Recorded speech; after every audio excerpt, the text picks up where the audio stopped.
Kraft presents The Great Gildersleeve. The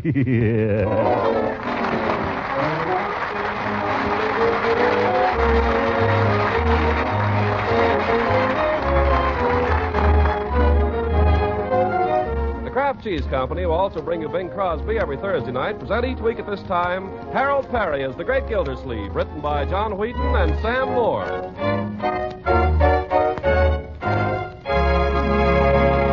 We'll hear from the Great Gildersleeve in just a moment. But first, if there are cheese lovers in your family, you're probably wondering how to adjust their appetites to your red stamp ration booklet. But that's easily solved when you learn how simple it is to extend such favorites as Pabstet, the delicious golden cheese food of 100 uses. You see, a great many of those 100 uses combine the unique cheddar cheese flavor of Pabstet with other foods for appetite-tingling results. So Pabstet becomes an economical luxury that you can use thriftily and often. Take leftover meats or vegetables or fish. Add a smooth, appetizing cheese sauce made with Pabstet, and you have another delightful main dish for another meal that's wonderfully good to eat and extra nourishing. Yes, besides adding flavor goodness when you melt or toast or slice it, Pabstet helps supply many of the milk nutrients your family needs. Milk protein, milk minerals, food energy, vitamin A, and vitamin G that's also called riboflavin. So remember the name Pabstet, the delicious golden cheese food that comes in a flat, round package. Pabstet, the nourishing cheese food of 100 uses.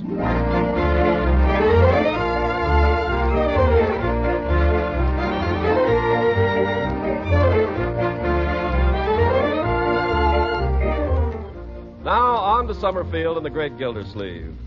It's spring in Summerfield. Lovely, lovely spring. You can feel it in the first warm rays of the sun slanting across the backyard. You can hear it in the excitement of the birds twittering in the maples and the lazy clop-clop of the milkman's horse coming up the street. You can see it everywhere. Spring does something to people, and spring has done something to Throckmorton P. Gildersleeve. For early in the morning, hours before he's due at the office, even before Bertie is astir in the kitchen, Summerfield's foremost slug-a-bed is up and dressed and out of doors. He stands now on the back stoop, barefoot, with a shoe in each hand, and dabbles a toe in the dewy grass. It's cold. Well, anyway, here goes. It tickles. Why, Uncle Mort! Oh, good morning, Marjorie. You startled me. I thought I was alone. What are you doing up so early? Well, it was such a fine morning. And what in the world are you doing with your shoes off? Oh, those. Well, I suppose it's silly, my dear, but I've always had a sneaking desire to go barefoot in the dew. You know, so have I. How is it? Cold. Don't try it. I think I'll put my shoes back on before I catch my death. Yes, you better. And, Marjorie. Yes? You don't have to say anything about this to anybody. You know, people might not understand. Don't worry, Uncle Mort. I understand. My favorite niece. Now, how am I going to get my feet dry? Isn't it a glorious morning, Uncle Mort? Yes, it is. It's glorious. I love spring. I love to see things growing. This darn grass gets between your toes. It all feels so warm and friendly. Seems somehow as if the whole world were in love. Well, there's one shoe on. What were you saying, my dear? Nothing. Uncle Mort, what's it like being in love? Being in love? Yes. I think I know, but tell me. Well, it's a little like an attack of chills and fever. Only nicer. Where's my other shoe? Oh, I had it. Marjorie, look. Look there. What? By the hedge there, sticking out of the leaf. Why, it's a crocus. Yeah, the first crocus of spring. Look at that little thing peeping up at us down there. Oh, Uncle Mort, now it's really spring. Yeah, isn't that cute? Oh, don't pick it. Why not? But why? It looks so sweet there. I know a place where it's going to look sweeter. Oh, Uncle Mort. There you are, little crocus. I know somebody you're going to make a big hit with. Well, you better put it in water right away, Uncle Mort. They don't last long when you pick them. Then I'll run over there with it right now. But, Uncle Mort, do you think Mrs. Ransom would want to see you so early in the morning? Why, of course. She'd be glad to see me anytime. But before breakfast? On an empty stomach? Huh? Well, I'll only be a minute, my dear. I'll only be a minute.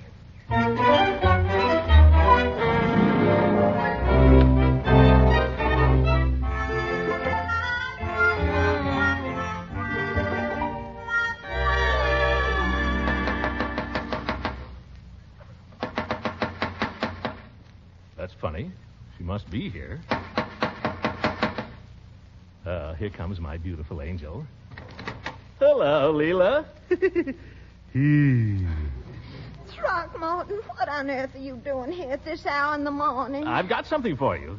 Guess what? Oh, this is no time for guessing games, Throckmorton. You woke me up. But, Leela, it's 7 o'clock and it's spring. Spring? Yes. Doesn't spring mean anything to you? Not at this hour in the morning. Please go home, Throckmorton. Oh, look what I brought you, Leela. The first crocus.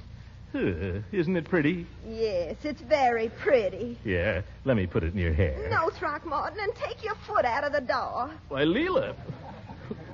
Just one little springtime good morning kiss? No, Throckmorton, you may not kiss me. What? No. In the first place, it's too early, and in the second place, you haven't shaved. Now, please take your foot from my door. But, Leela, after all, we're engaged to be married. Oh, we are we? Well, sir, I'm not even sure of that. Good morning. Women.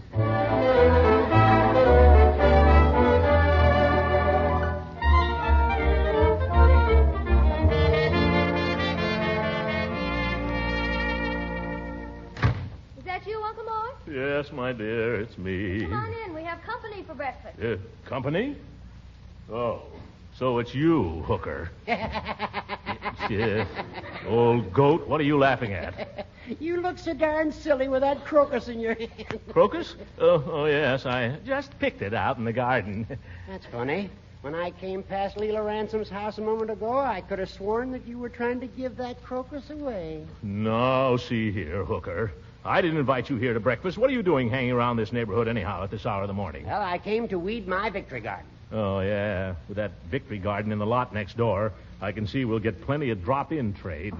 Have some breakfast, Uncle Mort. Maybe it'll cheer you up. I'll try it. Bertie. Yes, Mr. Gildersleeve. Morning, sir. Good morning. Put this crocus in water, please, and then bring me 2 3-minute eggs, half a grapefruit, and plenty of toast and coffee. Yes, sir. Oh, Bertie, Yes, Judge? seeing as how it's such a nice day, you can give Mr. Gildersleeve a few of those little sausages that I brought over here. Yes, sir.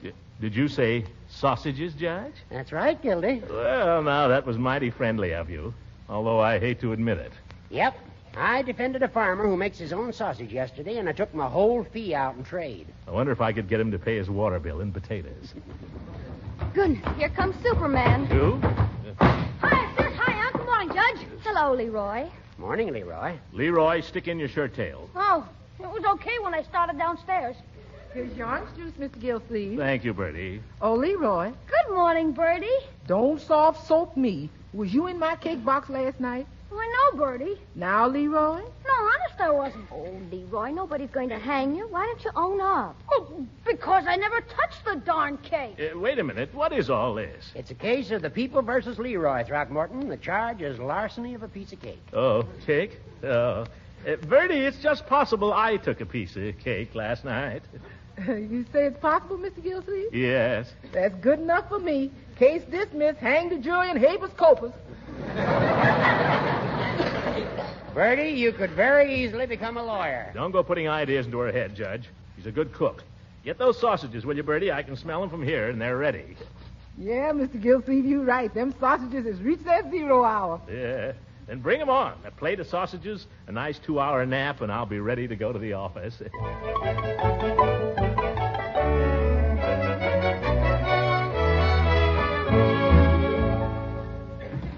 What's that, Bobby? Oh, you can't talk to me like that, you fresh boy, or I'll just hate you. Oh, goodbye, honey.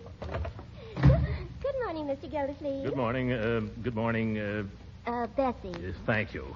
Any mail I need to look at, Bessie? Well, most of it could wait till tomorrow. Oh, that's good. And I took care of the rest. Oh, good girl, Bessie. You're beginning to get the hang of the waterworks. Oh, thank you, sir. There was a letter from that new laundry on State Street, and I answered it. It's on your desk for you to sign. Oh, fine, Bessie. I'll clean up my day's work in no time. Yeah, now, let me see here. Oh, here it is. Parker Hand Laundry, Summerfield. Dear Sirs, received your inquiry about special water rates for laundries. In reply, beg to inform you we have no special water. We sell only the regular kind. Yours, that Bessie, I'm going to have to get rid of. Oh, Mr. Gildersleeve, What is it now, Bessie? there's someone here to see you. Oh, for heaven's sake, I can't see. Oh, hello, Leela. Hello, Throckmorton. You may go, Bessie. Well, quite a surprise seeing you here. Throckmorton, I just had to come and see you for a minute. I'm afraid I was a little bit cross early this morning. You hurt my feelings, Leela. Well, I'm sorry, Throckmorton, but you have to understand that no woman likes to be seen early in the morning when she's not exactly at her best. Tell me, how do you like my new dress? Leela, what did you mean this morning when you said you weren't sure we were engaged? Well, I didn't mean it just the way it sounded, but sometimes I think you take me too much for granted. Well, I always thought if you're engaged, why, you're engaged, that's all. There you go, Throckmorton, taking things for granted. But You think being engaged is just sitting around holding hands and kissing and such. You mean there's more to it?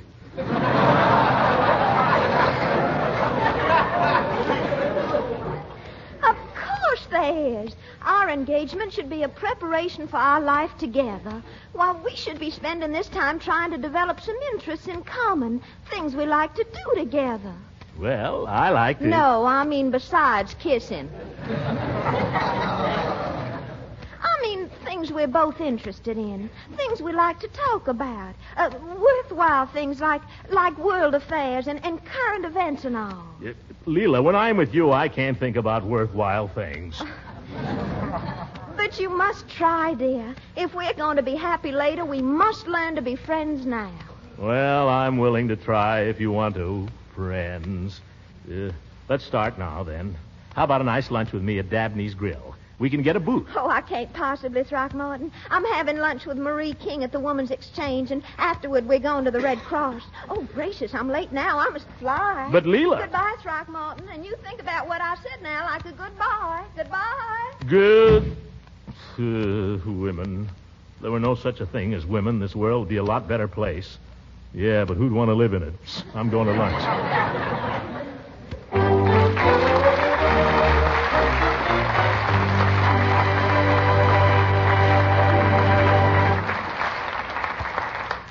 The Great Gildersleeve will be with us again in a few seconds.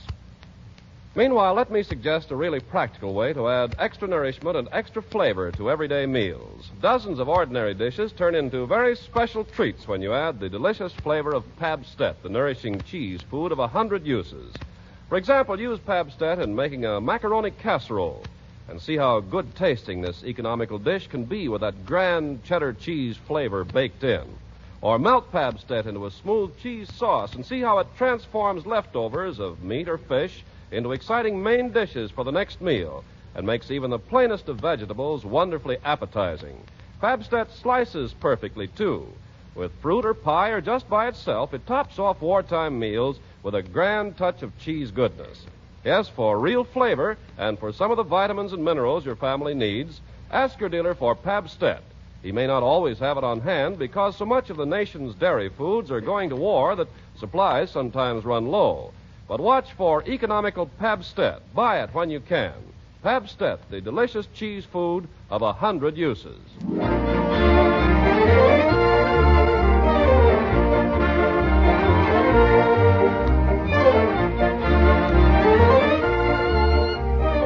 Well, time mooches on.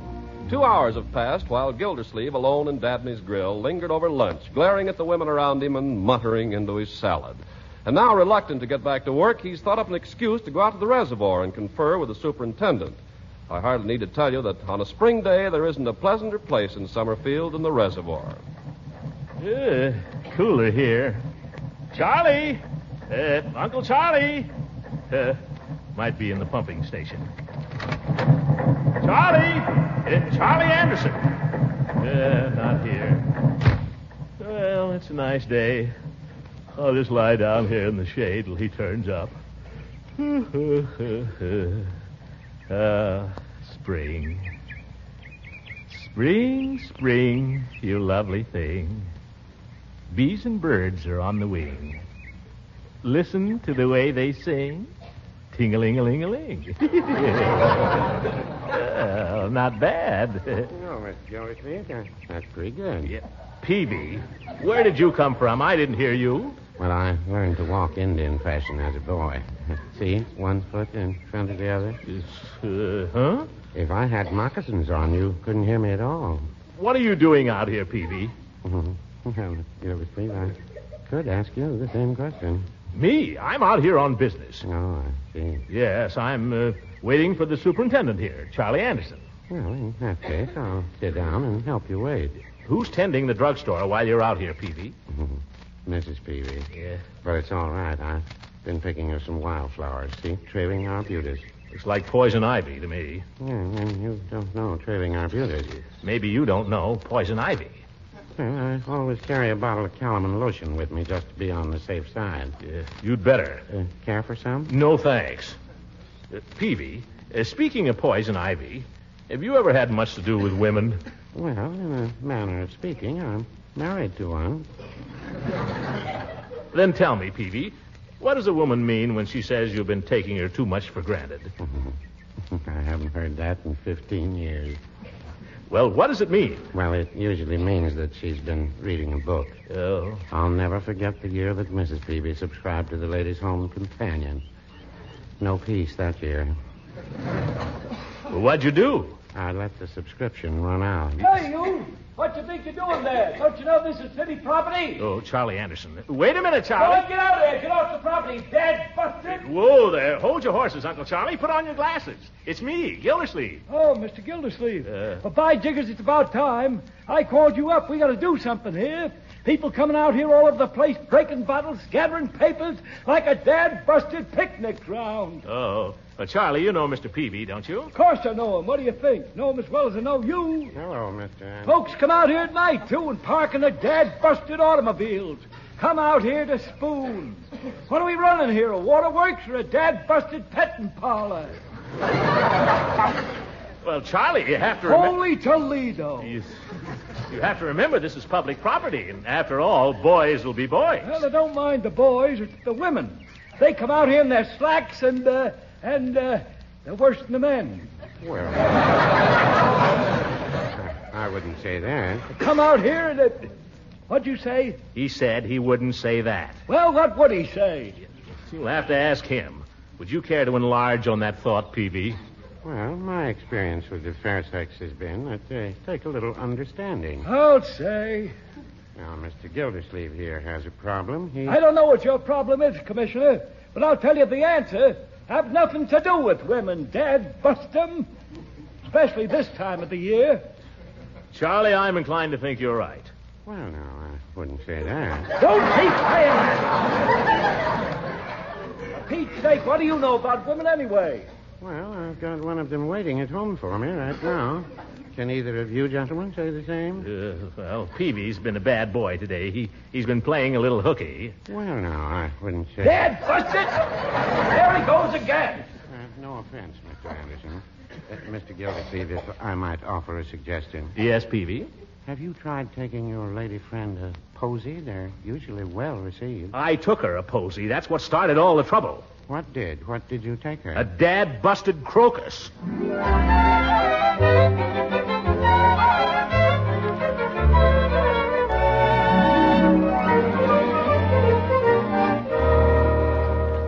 Mr. Gildersleeve, is it all right if I clear away the dishes now? Yes, we're finished, Bertie. And that was a fine dinner. Well, it should have been, Mr. Gildersleeve. It was pretty expensive. Oh, really, Bertie? What did it cost? 18 red points, 16 blue points, $2 in cash, and a coffee stamp.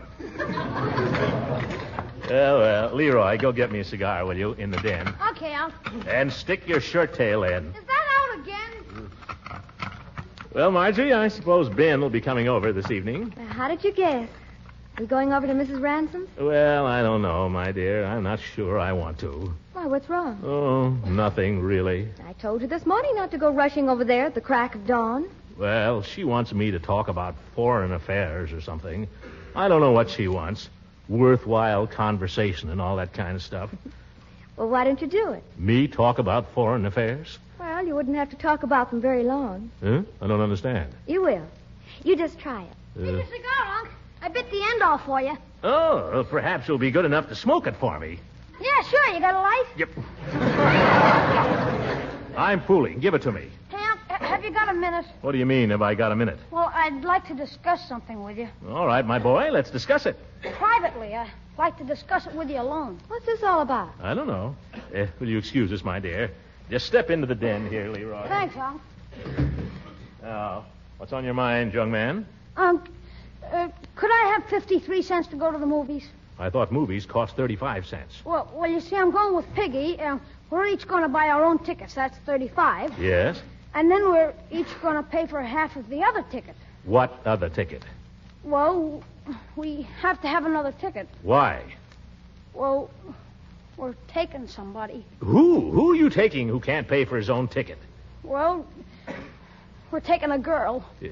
A girl, huh? Yeah, Janie Owen. You too, Leroy. Well, I suppose it was bound to come. Here's $1. Maybe she likes sodas. Ah, thanks, Unc. Gee, you're swell. Unc, one more thing. Now what? Don't say anything about this to Marge. Marge? Why not? Because I'd just die if she found out, Unc. Honest, I'd just die. Yeah, all right, my boy. I won't say anything to your sister. Thanks. Well, I gotta go. Leroy. I know. Stick my shirt tail in. Hiya, Ben. When did you blow in? So long, Marge. So long, everybody. Well, he was in a hurry. Evening, Mr. Gildersleeve. Oh, hello, Ben. Won't you take the sofa? Oh, no. Sit still, you two. Sit still. I can sit over here if I want to. Well, we were going out anyway, weren't we, Ben? Huh? Oh, sure. Anything you say, Marge. We thought maybe we'd go to the movies or something. Yeah, we just thought we'd go to the movies. Now, don't let me drive you out of here. I'll go into my den or someplace. Oh, now, we don't want you to do that, Mr. Gildersleeve. Ben. Stick around. We weren't going to do anything. Well, I may go out. I haven't decided. Don't let me get in your way. Oh, you wouldn't. Ben, let Uncle Mort do what he wants. If he wants to go in his den, let him go in his den. If he wants to go out, let him go out. All right, my dear. I'll go. I know you young people want to be together. Oh, honest, Mr. Gildersleeve. Ben! Yes, I think Ben wants to be alone. I'll go and look into the international situation next door.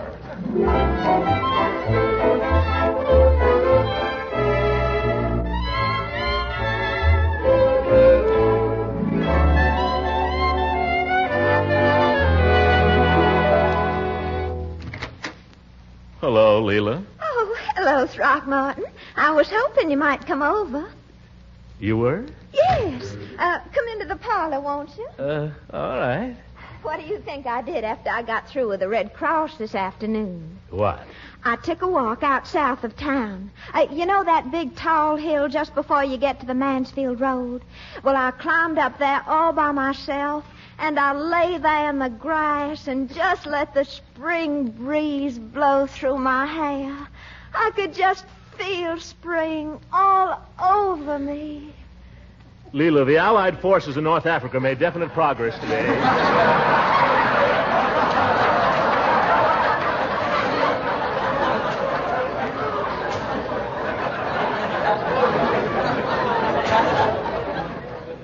Oh, really, honey? Yes. You know what I think? What, Throckmorton? Well, this is just my personal analysis, of course. But after the Allies take Africa, I wouldn't be surprised if they'd use it as a base to attack Europe. Throckmorton, you're so clever when you want to be. Now, I just would never think of anything like that, but of course you men are all so military. Yeah. Leela, I'm thinking of joining the Book of the Month Club. I imagine it'll be very worthwhile. Oh, I'm sure it will. All my cousins used to belong back home, and they just loved it. I used to wish I had the time to read all those books. They come pretty often, you know. Every month? Sit down here beside me, honey. All right. Did you hear the symphony concert on the radio this evening? Oh, I missed it. What did they play? Something by Beethoven. You know, Ludwig Beethoven, the well-known composer. Oh, yes. I just adore his symphonies, especially the Moonlight Sonata. I thought that was a piano piece. Oh, well, it's been arranged for the piano. Would you like me to play it for you? Oh, you know I love to hear you play, Leela. Strange I should think of the Moonlight Sonata when there's such a lovely moon outside, isn't it? Yeah, huh? Yeah. You're sure you want me to play? Oh, please play. Yeah. Beethoven was certainly a fine composer. Wasn't he, though? Very classical. What does moonlight make you think of, Throckmorton? Lots of things. Throckmorton, do you like this song?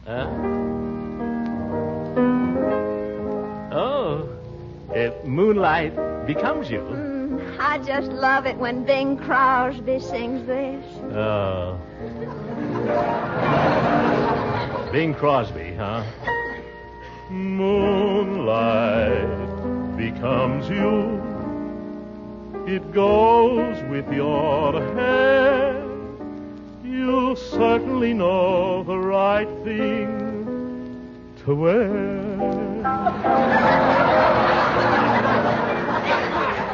Moonlight becomes you.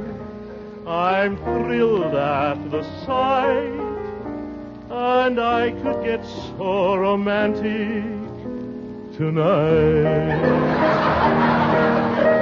You're all dressed up to go dreaming. Now don't tell me I'm wrong. And what a night to go dreaming. Mind if I tag along? If I say I love you, I want you to know it's not just because there's moonlight, although moonlight becomes you so. Leela. What is it, Throckmorton? Leela, come out into the garden. What for, Throckmorton? I want to tell you about the Rummel plan.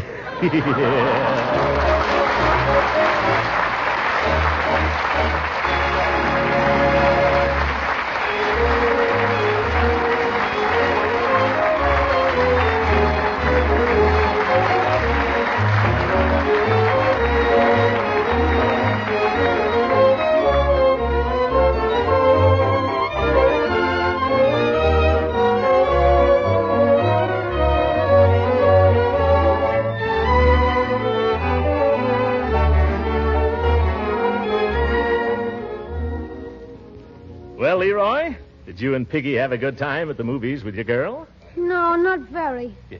What's the matter? Wasn't the picture any good? Nah, just a lot of mushy stuff. Besides, after 2 hours, I found I'd been holding hands with Piggy. Yeah. Good night, everybody. Good night.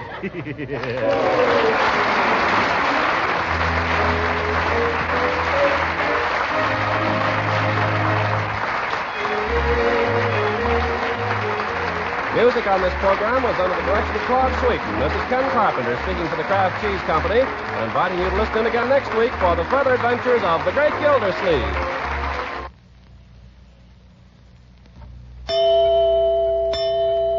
These days, the old saying, a penny saved is a penny earned, has a running mate. A point saved is a point earned. Stretching ration stamps has become just as important as saving dollars. And one of the best ways you homemakers can do both is to buy quality foods like Parquet margarine that are good tasting and nutritious and tops for many uses. Parquet margarine has a delicious, satisfying flavor that makes it just about perfect as a spread for bread. It's a wonderful seasoning for hot vegetables. And when it comes to baking, you can depend on Parquet because it is a real flavor shortening. You like it for pan frying, too. It doesn't spatter or stick to the pan.